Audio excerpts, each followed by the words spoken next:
Hello again everyone, it's me Teacher Eloy, and today I'm going to show you how to make a very easy snack. Ooh, it can be made by anybody in the family. So, are you ready to know what it is?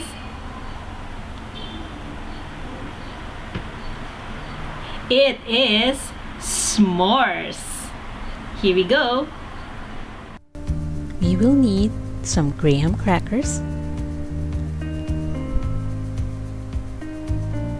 chocolate bar, and of course, marshmallows, and a plate. First step is to cut the graham crackers into squares, just like this.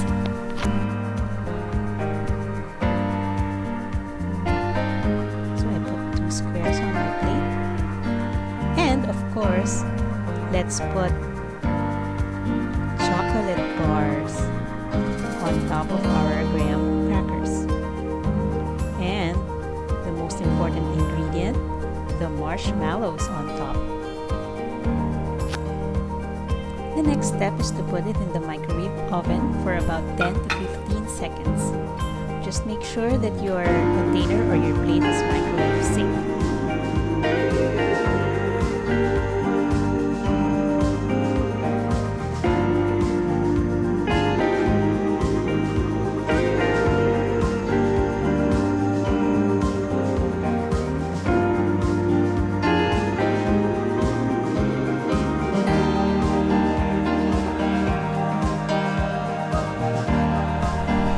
And now we are ready for our last step.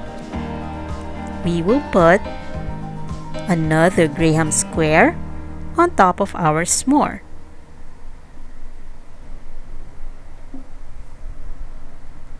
You can push it down and feel the marshmallow.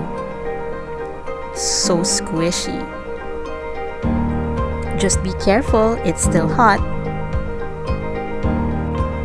Be sure to let it cool a little bit before you enjoy your snack. That was a super easy snack to make, right? You can make this for your family again anytime.